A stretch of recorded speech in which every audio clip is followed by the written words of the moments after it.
How much do they weigh, Tom? Enough. How much? 4.5.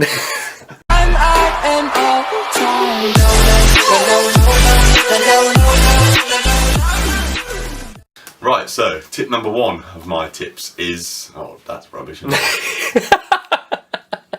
Hey guys, I've just got back from the gym, did a good pull session today.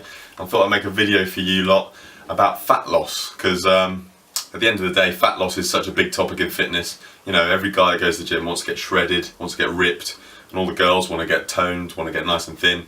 And so it's a massive topic, and I managed to get quite shredded this summer, as you might have seen on Instagram. And so I thought I'd share my favourite fat loss tips with you. Right, so tip number 1 is do not starve yourself. I know this might sound strange to you because you think, when you think of dieting, you think of exactly that, starving yourself so that you're hungry, so that you're burning fat. Well, in reality, if you do starve yourself, it can have some negative effects because your body will go into pure starvation mode. It thinks, hang on, we're not getting any calories here, so let's just completely halt production, let's put the metabolism right down, halt anabolic hormone production, and so you just end up in this state where you're not burning much fat at all. And so you actually want to be eating as much as possible whilst being in a caloric deficit. Which brings me on perfectly into tip number 2, which is to find your calorie sweet spot. So this is exactly that point that I was on about, whereby you're eating just enough that you're getting all the right nutrients, your body's still thinking, well, you've got a lot of calories, but you're in enough of a caloric deficit that your body is burning fat. This is the perfect state that you want to be in, so that your body doesn't lose muscle as you're dieting, for one, and so that you're setting your limits nice and high so that your body can keep burning fat and you don't plateau and starve yourself.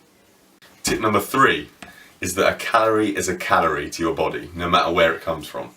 A lot of people diet and they struggle because they're like, oh, I miss chocolate, or oh, I miss ice cream. Well, you can still eat those foods. It's just that you've got to take that calorie into account for the day. To your body, it doesn't matter if a calorie comes from ice cream, chocolate, meat or broccoli. Wherever it comes from, it's still a calorie to the body. And so you just need to make sure that you're not going over your calorie limit for the day. As long as you do that, you can eat all the foods you want. You just want to make sure, if you want to keep muscle, then you want to keep your protein high, but you just don't want to hit over that calorie balance. Tip number 4 is a very important one, and so that is that you still need to enjoy your life whilst dieting. So this runs on from the point before, which is that a calorie is a calorie. So say if you've got plans to go out with friends on a Friday night, you shouldn't be scrapping that because of your diet. You just need to account for those additional calories into your diet by either, say, consuming fewer calories during the day, or maybe doing some extra cardio. But at the end of the day, if you don't enjoy your diet and enjoy your life, it won't become part of your life, and so it won't be maintainable, and so you won't get the long run results that you require. Right, tip number 5. This leads on from the following point as well, which is that use cardio as a tool with your deficit. So you've got to think of your deficit as like a set number. Say if for the day you've got a deficit and that calorie level is 2,500 calories. If you're planning on eating the extra for that day, I use cardio as a tool to bring that deficit down. So cardio essentially can bring the barrier down.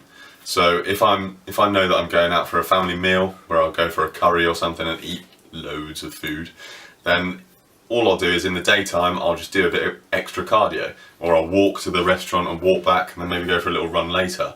It's all about that balance, just making your life enjoyable whilst you're on your diet. Right, tip number 6, and this is that cheat meals can be beneficial. Yep, that's right. I'm guessing that everyone was hoping that I'd maybe say this, but cheat meals can actually be good for you when you're on a diet. And that's because, as I said earlier, your body does tend to go into starvation mode. And so your metabolism does slow down, hormone production does slow down. And so once in a while, if your diet's been good the rest of the time, it is okay to have the odd cheat meal. Because this just says to the body, wait, we've got loads of calories, let's get the metabolism right up there, get the hormones getting produced, get the body going again. So it can revitalise you, not only physically but also mentally. When you're starving, you're really hungry, you're feeling down in the gym. Sometimes for me, if I have a cheat meal, that just lifts my spirits. The next day in the gym, I'm super pumped. I'm ready to hit the workout a bit harder. What's your favourite cheat meal, Tom? Oh, Krispy Kreme donuts. Right, tip number 7 is that vegetables are your friend. Vegetables are great when you're dieting because you can put them into any meal really. You can fill out any meal with it, and they're so nutrient dense, they're so good for you, but they're full of water, so the calories are really low. So like I like to, whenever I'm cooking anything, I'll just shove loads of vegetables in there just to fill it up, bulk it out, but with no extra calories. So it can keep you full, keep you healthy, and essentially keep making them gains. Tip number 8 then, probably the most important in all of this, is that consistency is key. Because you've got to be consistent with your diet. If you're dieting good 95% of the time, that 5% of those odd cheat meals or whatever isn't going to make any difference. Similar to how a fat person isn't going to get skinny by eating one healthy meal a week, you won't get fat by eating one bad meal a week. And so it's really all about what you're doing 95 to 100% of the time. You've got to keep on target with your diet. Keep those meals nice and healthy, keep working hard in the gym, and eventually if you keep that up, you will reach your goals. So, we're at the final tip. I know what you're thinking, you're all upset that we're at the end. But yeah, tip number 9 is that you've got to think about calorie in versus calorie out. That's all it is at the end of the day. You've got to be thinking in terms of whatever you're putting into your body. If you're trying to lose fat, you want to burn it. So if you eat some food, you need to be able to burn it. You need to think to yourself, what have I done today that's going to burn that off? If you eat a big meal, did I need that big meal? Was I hungry? If not, how am I going to burn it off? So you've got to add in some cardio or do something or not eat for a while. That's all it is really. That kind of wraps up all the points, because you've got the whole fact that a calorie is a calorie. So if you do eat ice cream, you just got to account for that in your calorie goal for the day. Right, so that's my top 9 tips on dieting. Hope you've enjoyed the video, hope you can learn something from it.